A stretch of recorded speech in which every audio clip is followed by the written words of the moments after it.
যাদের নামাজ পড়ার সময় দুনিয়াবি চিন্তা মনে আসে বা নামাজে অমনোযোগী তৈরি হয়, তারা ভিডিওটি শেষ পর্যন্ত দেখার অনুরোধ রইল।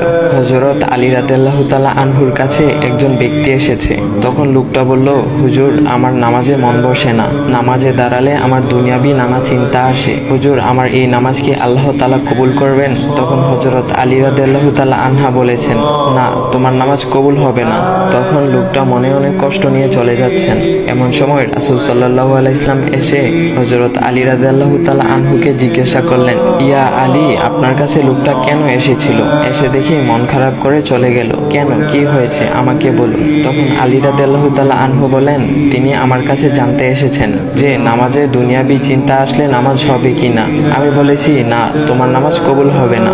রাসূল সাল্লাল্লাহু আলাইহি ওয়াসাল্লাম তখন বলেন, ইয়া আলী, আপনাকে আমি একটা চাদর উপহার দিতে চাই, তবে একটা শর্ত আছে। আলী রাদিয়াল্লাহু তাআলা আনহু খুশি হয়ে বলেন, ইয়া রাসূলুল্লাহ, কি শর্ত তা বলুন, আমি আপনার সকল শর্ত মেনে নিব। বুঝতেই তো পারছেন রাসূল সাল্লাল্লাহু আলাইহি ওয়াসাল্লামের চাদর বলে কথা। তখন রাসূল সাল্লাল্লাহু আলাইহি ওয়াসাল্লাম বললেন, ইয়া আলী, আপনি যদি এই মুহূর্তে 2 রাকাত নামাজ একনিষ্ঠভাবে পড়তে পারেন দুনিয়াবি সকল চিন্তা দূর করে, তাহলে আমি আপনাকে সেই চাদরটি উপহার দেব।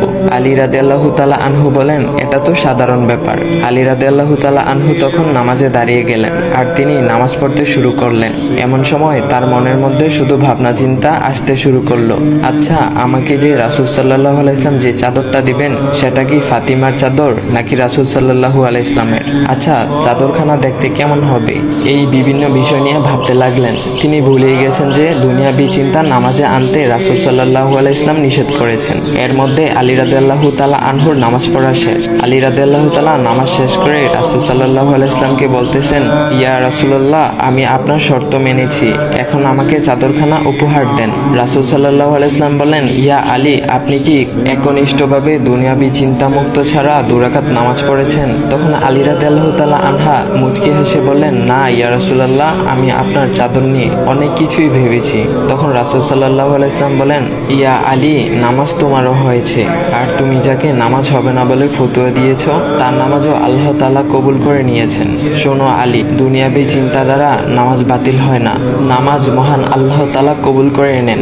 সকল ফরজ নিয়ম কানুন মেনে নামাজ পড়লে নামাজ হবে ইনশাল্লাহ। তবে আমাদের সকলের উচিত নামাজ আদায় করার সময় একমাত্র আল্লাহকে স্মরণ করে নামাজ আদায় করা।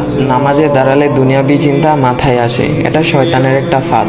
আল্লাহ তাআলা আমাদের সকলকে শয়তানের কুমন্ত্রণা থেকে হেফাজত রাখুক এবং সঠিকভাবে মনোযোগের সাথে নামাজ আদায় করার মতো তৌফিক দান করুক। সবাই বলি আমিন। চাইলে ভিডিওটা আপনি অন্যদের কাছে শেয়ার করতে পারেন, এতে অন্যদের ভুল ভ্রান্তিগুলো দূর হবে। তো গাইস, এমন ইসলামিক ভিডিও পাওয়ার জন্য ভাইয়ের আইডিটা ফলো করে দেওয়া যাও।